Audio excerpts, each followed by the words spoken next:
Folks, what's going on? Heir of Carthage here, and I am back in Total War Warhammer 2, and I have a fun themed battle for you. This is a big 4v4 sent in by the folks on my Discord, and the theme is going to be pretty entertaining. It's really Game 1 versus Game 2. So that's right, we've got 4 factions from Game 1 facing off against 4 factions from Game 2, and we're going to see how this one ends up. So it's going to be an interesting combination of factions because it's not going to be your good versus evil or allies or whatever like that. It's just kind of the mix of the 4 factions, of any 4 factions from Game 1 against any 4 factions from Game 2. And so here we've got Vampire Counts, Empire, Dwarves, and Arguelon facing off against the factions from the Game 2. We'll take a look at those in a moment. First, let's kind of take a look at the armies that are fielded. I'm just going to call off kind of all the units as we go across rather than doing them army by army. Arguelon is led by an ancient tree man. You can see there the Lore of Life spells like Regrowth, Awakening of the Wood, Earth Blood, all that stuff that's going to be helpful to the elves and to their allies, obviously. We've got some Black Knights with lances and barding here on the right flank of the Game 1 factions, and they have a really good charge bonus and armor. Very good against infantry, and decent against charging in cavalry fights if they don't necessarily take the charge, or, if they're against light cavalry, they'll do well. There's a Waystalker here, and then we're going to have a whole bunch of archers, guarded by some zombies and skeleton warriors. And as far as the archers go, we got some Blade Guard with Starfire shafts. These are flaming damage, armor piercing. And then there is a bunch of Way Watchers, including the Hawkeyes of Dracura behind them. So a significant archer stack here, and it's going to have some protection from the vampires in front. And speaking of vampires, they're making up a lot of units all across the front. You'll see them as we go through. A lot of zombies. They do have some Fellbats, and then the vampires are going to be led by a Blood Dragon Vampire Lord and a Terrorgeist is supporting him up in the air. Down on the ground, there's a Vargulf supporting kind of an infantry artillery corps that is composed of dwarves and Empire. The Empire has some swordsmen and halberds mixed throughout, and then the dwarves have these Longbeards sitting up in the front rows. I love the pick of Longbeards. If you can keep them safe for a while using chaff, say like zombies and skeleton warriors, Longbeards are immune to psychology, and the later into the game they go and the fresher they are, the better they are, because they have really high armor and defense stats, and it's very difficult for a lot of units late game to take them out because they're difficult to rout. Behind that, the dwarves have some Quarrelers and Iron Drakes, and that's a pretty interesting pick inside. And then all the way inside of this formation that they've set up is some dwarf cannons, one of which is a flame cannon. And then the Empire has 4 rocket batteries, so an enormous artillery component here. And in the back, there is some extra dwarf slayers to help guard. And as for the Empire leadership, we have Boris, the one-eyed Todbringer here, atop his griffin, and he's got a bright wizard with burning head and flaming sword of ruin and fireball to help support. And then as we move across the rest of this force, just a few more additional troops from each of these factions here. We're going to see some more zombies that are shielding up front. This is a great choice. Some more Glade Guard over here. And then, of course, the edge of this formation is just more of the same units that I called out earlier. And then the Knights on this flank, supported by some Fellbats, which I like that pick, is going to be Blood Knights. So that is going to be the Game 1 units, and there are a few hidden in the woods over here. We got an Outrider with Grenade Launcher, and then 2 Glade Riders with Hagbane tips. So pretty cool pick there. And let's go take a look at the the Game 2 factions. It's not really New World per se, because like Tomb Kings, for instance, they're not really located in the I don't know what you consider the New World. They're in the Southlands. There are some Dark Riders deployed all across the back. Slaaneish's Harvesters. This is a really good way to find out whether or not you have any Vanguard forces behind you. So good deployment by the Game 2 team. And they're going to be made up of Dark Elves led by Lokir Fellheart, Skaven led by this Warlord, Tomb Kings led by Grand Hierophant Katep on his he's on his Casket of Souls, and then the Lizardmen are going to be led by Krokgar. He's got a Scar Veteran, and he's brought Lord Croak. Let's take a look at the units that comprise these armies. All right, as we start off over here on the right flank, I know say right, it's left if you're looking at it, but they're right.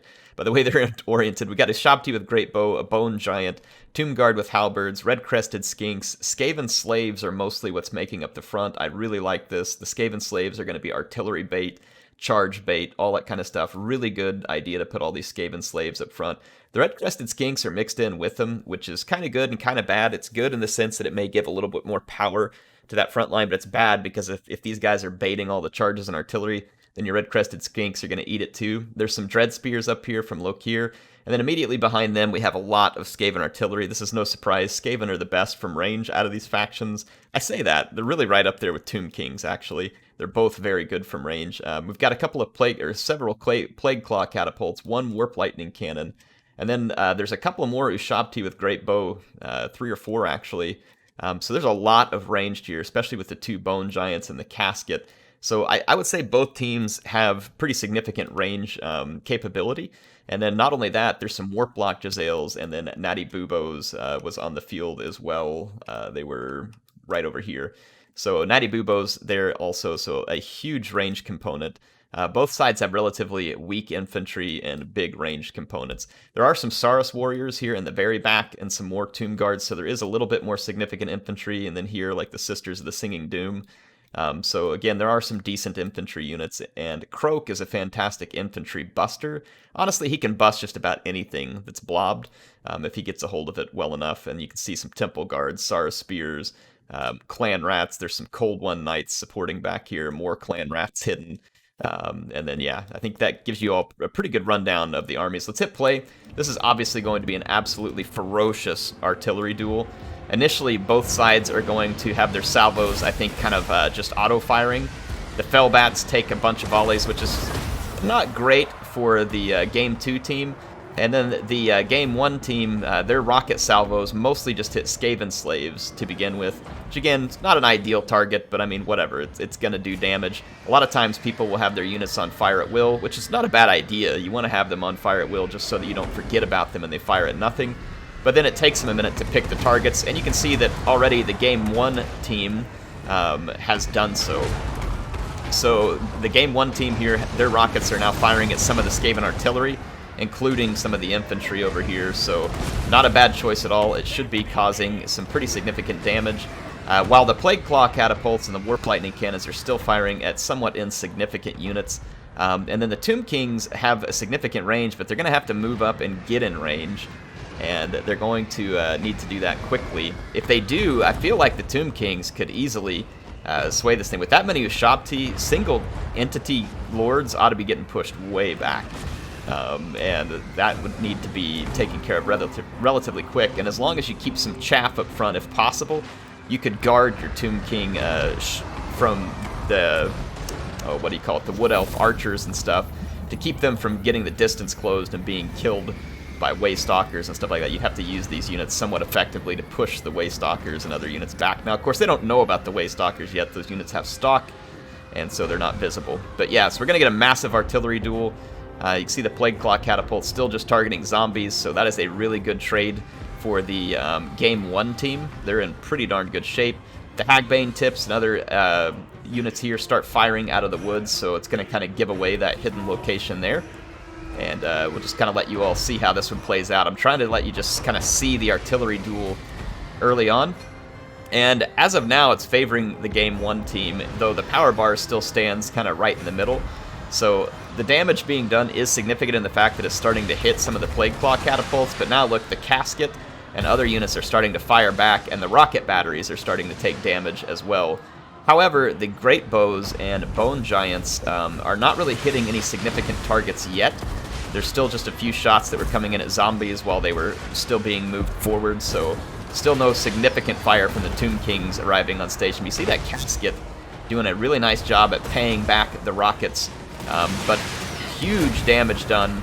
And kind of a lightweight infantry duel is going to ensue, where both sides are sending up their lighter weight infantry, Clan Rats, Skaven Slaves, Skeletons, Zombies. So you're going to start seeing a clash of meat shields, basically, out in the front of the lines. Though some units, like these Dread Spears, not quite a meat shield, you know, not a whole lot better than a meat shield, but they've also kind of been torn up.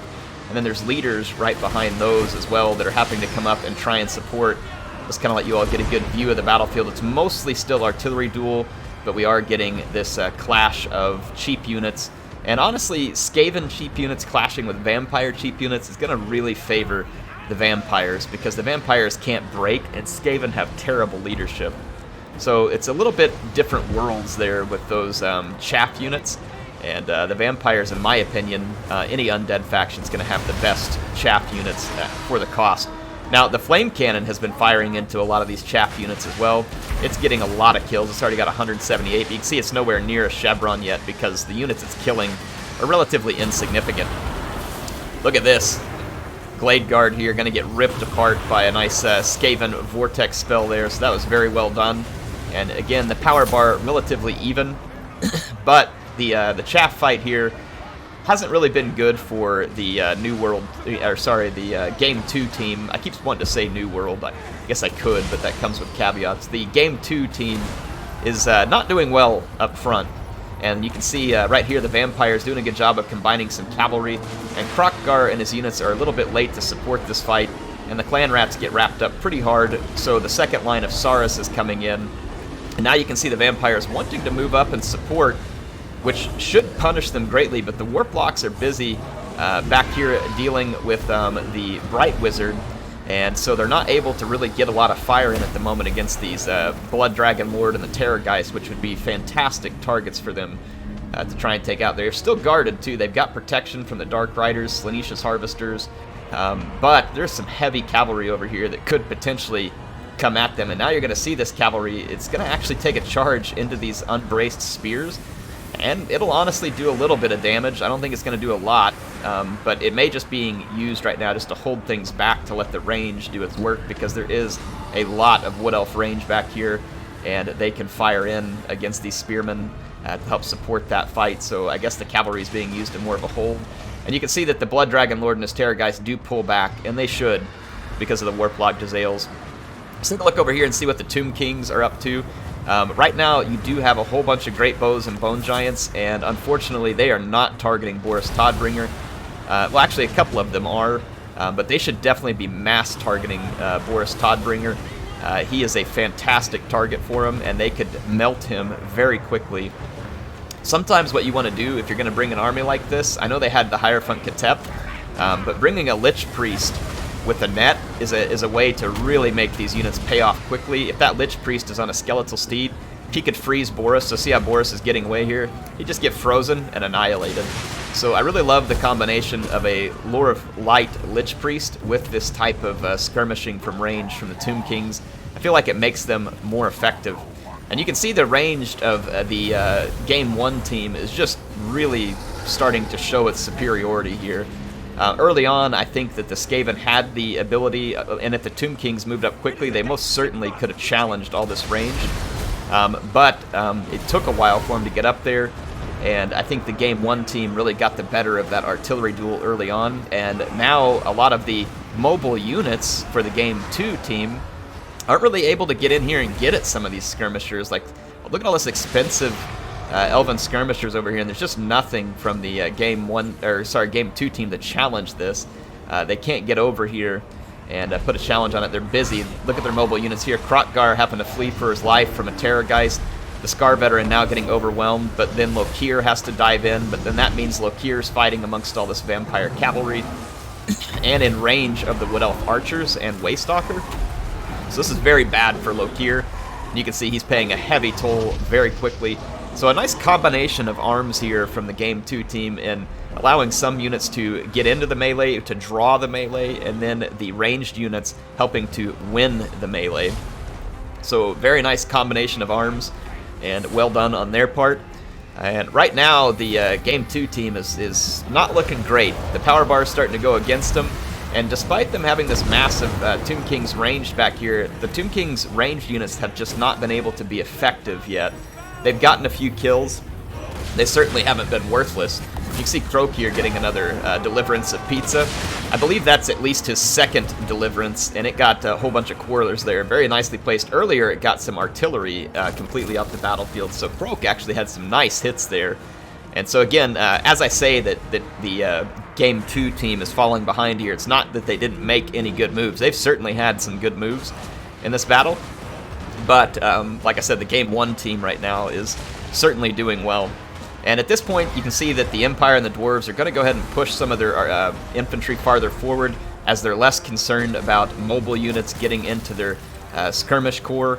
so it's not as big of an issue for them, and they're going to be able to protect it and keep firing. Look at the flame cannon now. It did pick up a chevron. It's halfway to a second with 301 kills.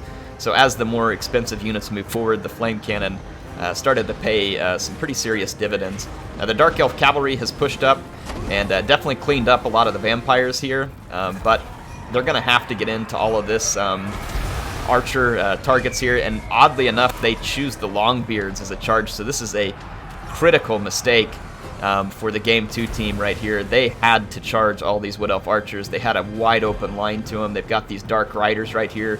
This would have just been thousands of gold lost for the Wood Elf. There are a few units to help protect, but it wouldn't have been enough, and the damage could have been done quickly. And so a big mistake on the part of the Blessed Dread here. These Longbeards were not a significant threat, and they should have split up all that cavalry and charged down all the archers, and then there was other squishy targets back here too, like these huntsmen that could have potentially gone down, and that would have actually changed the power bar a lot if they would have taken out those archers right then and there. But without the power bar being changed, you can now see over here Grand Hierophant is being smacked by a Terrorgeist. Slayers blocked his halberds from protecting him, and then Croak is having to come back and support. Longbeards are pushing forward, and units back here can handle the Longbeards, but they really need to be firing at some of the key units like this Terrorgeist. You can see that's what they're doing. But now that they're being pressured by infantry, it's going to be a tough position. And really the last hope here, that Dark Elf Cavalry got knocked out in really kind of an unfortunate way for the Game 2 team. That was a big mistake, and now the Wood Elves are going to be roaming free with all that ammunition. Another nice move by Croak here, pressuring all this infantry. So he has really tried hard to get his work done. You can see 127 kills. Croak has been somewhat effective here, taking out artillery pieces, taking out skirmishers. And then Tomb King's player over here really never had the right position to take out some of the single entity targets it needed to. The biggest targets for the Tomb Kings really needed to be the Dragon, the Terrorgeist, and Boris. If they could have gone after those targets effectively, again, this battle would have totally swung the other direction.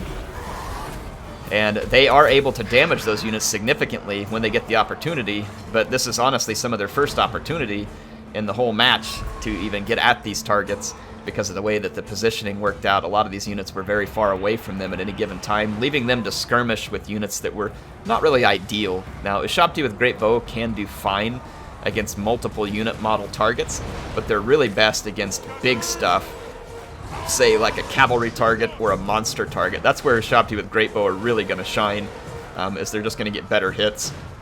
At this point, it is a mop-up operation for Game 1 team, and they've done a good job here. It's a fun theme here. I'd actually like to play more games of Game 1 versus Game 2, and just kind of see how these matches work out. Some people probably think that the power creep ought to make it pretty in favor of Game 2. It might. It also probably just depends on what the players pick, how they play. A lot of times in these team games, you're going to see some big mistakes. It's easy to make big mistakes in these team games because there's so much going on, and they're usually a more social setting than a competitive setting. And so I know sometimes people will see mistakes like, oh my gosh, how could the Dark Elves not charge that cavalry? Yeah, I know. It seems like an obvious mistake when we're watching it back, but you know, I've played a lot of these team battles and made a lot of obvious mistakes that don't seem as obvious when you're playing it, and then you'll watch it afterwards and be like, oh man, whoops, didn't mean to do that. That's just how it plays out sometimes. But thank you to Elizio, Goodman, or my Goodman, Lord of Cats, Reezery, Dragon Goblin, Zul'jin, Pout, and Stormrunner, all awesome folks from the Discord. If you want to join that Discord, I always keep the link in the description. Please come join us. We get more people joining every day.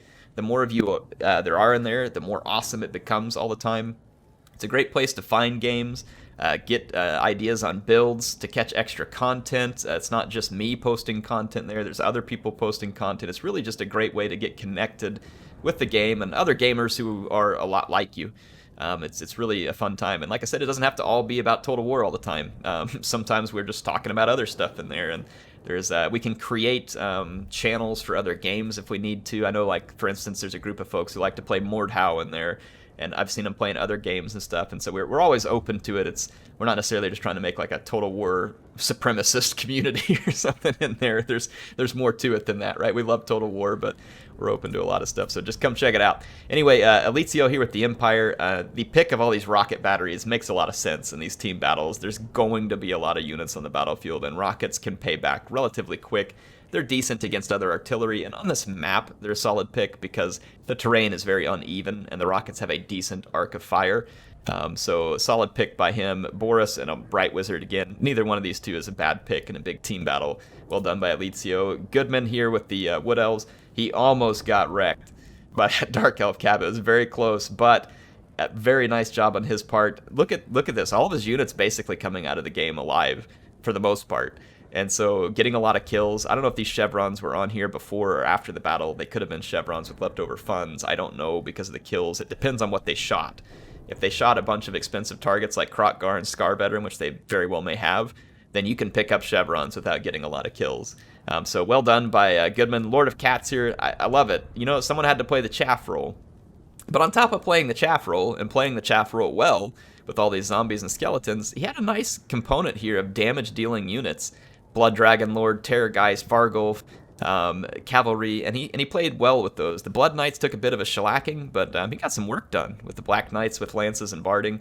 They helped hold up a bunch of units while the Wood Elves were able to finish them. So nice job there by Lord of Cats. Reezery here with the Dwarves. His artillery corps caused extensive damage to the enemy, and then holding all these Longbeards till late in the game was a good play.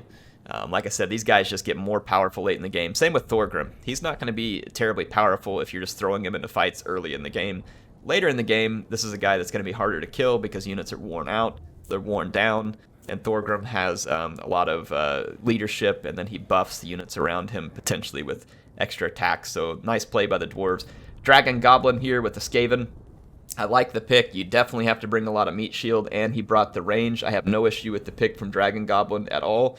I thought he did a pretty good job overall, other than his artillery was probably just a little bit late to target some of the key units on the other side, but I mean, in the end, some of them did get some decent kills, and he did a lot of work for his team. Zul'jin here with the Tomb Kings. I love the pick that Zul'jin had. It's just like his units were unfortunately kind of just caught on the wrong side of this battle. Like they were always kind of in the wrong place, and I'm sure that was intentful, right? I think the Game 1 team was keeping their single entities away from this Tomb King force.